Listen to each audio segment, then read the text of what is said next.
Okay, this is the first science fiction story I ever wrote, and it's called The Comet. The statistician looked up from his timepiece. He was only dimly aware that 12 millennia had passed. It had occurred to him to look at it only because a nearby nova he enjoyed had finally flickered out. Over the readout, he looked into the eyes of his companions. The scientist, the poet, the philosopher, the musician, and the silent observer all stared back. The statistician gave a long, mournful sigh. The others echoed him in unison. It didn't amount to much of a conversation, but it was the only one they'd had in over 700,000 years. These were Eternals, hyper-aware, apparently immortal, and bored to tears. They had been active and passionate conversationalists once back when there were still issues that seemed to matter, but that was long ago. They had in due course said everything. Not just everything there was to say, everything. All possible propositions and all possible variations on every meaningful and meaningless topic. They had literally drank the well dry. So now all they did was stare across the room at each other, and every few years one of them would sigh depressingly. "Did you see that?" said the scientist. He jumped up and pointed to a comet in the window. "Yes, as a matter of fact, I did see that," said the poet. "It's been in the window for almost 2 years." The philosopher said, "I don't see what all the fuss is about. We see comets every now and then, or at least I do." The musician said, "But we're conversing about it. It's been a while since that happened." "We last spoke," chimed in the statistician, reading from a video interface module, at time index 8740196.3. "And we debated why we never talk anymore and haven't for so long. That was the 11,317th instance of conversation on that topic." There came a slight groan from the rest of the party at this point. Other than the silent observer, he said nothing. The poet said, "We should stop that sort of repetition. That's the very sort of thing that turns immortality into an eternity."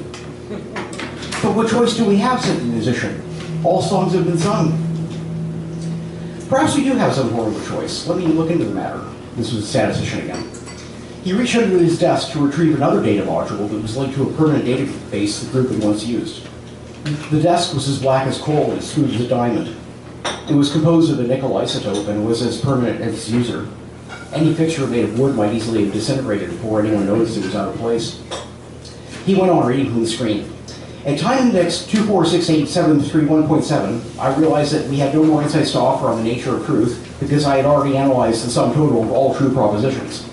By 5714712.3, our group had recombined every possible variation of noun and verb. That left us with prepositions, and we had some fun there, as I recall. But by 683341.9, we were done. The philosopher broke in. "Wait, what was the last original thing anyone ever said here?" The statistician punched some symbol-adorned buttons on his VidComp. "It was you, actually," he responded. "You said we should keep looking out the window for the time being." The philosopher laughed so hard he fell backwards off his chair. The chair, if it might be called that, was actually a mashup of metal plates in which he had once inscribed questions for the group to reflect on. Anyone might have produced half a century of debate. He threw them into a corner at first, accumulating a large pile eventually. After he'd abandoned this type of conversation, he liked to kick the plates into various arrangements. Over the course of 400,000 years, he realized they'd taken on a certain shape. He kept kicking, tapping with his fingers, twisting, and so on, until they finally formed a perfect rocking chair. Although he sat in this chair and fell out of it on occasion, he didn't really think of it as a chair. It was more like a shiny metal fluid for him.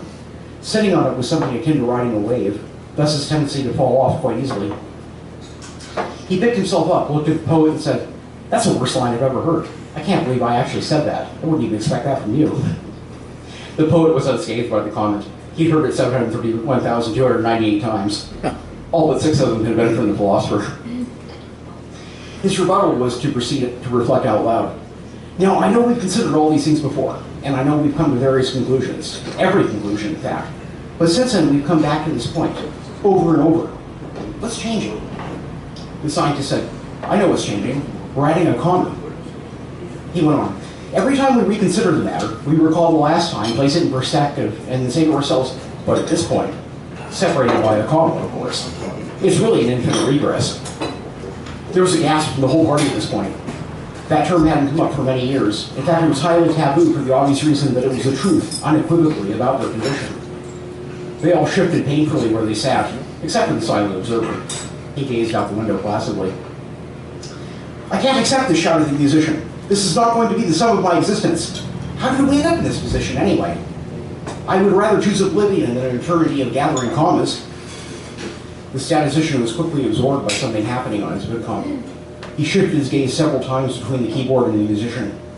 A look of familiar disappointment suddenly seized him and he spoke. Apparently, you don't remember my report to Time Index 71319.4. I found out why we were here. The matter came up when we realized none of us could remember anything prior to this. I'd forgotten about the report myself, but a shortcut to it just appeared on my desktop. I read it now. It appears that wherever we were before this, we did in fact choose oblivion. What are you talking about? They all said in some form. Except for the silent observer who remained in his corner. He said nothing. My investigation determined that we had only 217 languages between us. That is the total of what we brought here. In all those eons, that has been the scope with which we thought and spoke, even if it never occurred to us. More to the point, it became obvious to me that other languages were possible. There's really no telling how many could potentially exist. At some point, we almost stopped learning new ones. Sometime after that, we appeared here. Predictably, we ran out of things to say in due course. But I don't remember any life before this, said the scientist. We've just always been here. Nor do I, said the poet. But he must be right. You didn't invent science, and I didn't think of poetry myself. We came from somewhere. The musician added, wherever it was, we stopped caring about the things we said, and now we have nothing left to say. The philosopher asked the scientist, what did you think of that comet thing at all? That was quite good, I thought. The answer came, I looked at the comet in the window, see how its tail curves, and I thought it looked remarkably like a comma, see what I mean? He suddenly rushed up to the window and ran his hand along it. He helped an area scratched away right where the comet was. Actually, it was the comet. A curve scratched into the window face with a circle on top. A perfect comma. The scientist turned away from his discovery with a mask of undiluted rage. Who did this? It was you, wasn't it? He said, pointing at the poet. This is just like you. It's your way of getting back at me for all the centuries of criticism I give you over your meaningless dribble, isn't it? No, it wasn't me. I wish I thought of it, but it wasn't me. I gave up on writing, remember? Nor do I think we should pursue the matter of how it got there. We stopped being creative with our words and sold ourselves into this prison.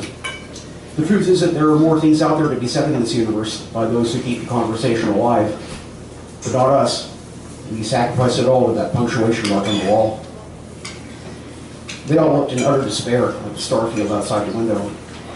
They all wondered how both themselves and the obscene comma on the wall managed to end up in such a place. All of them, that is, except the silent observer. He looked quite amused back in his corner, a glowing sneer lighting up the room for him alone. As usual, he had nothing to say.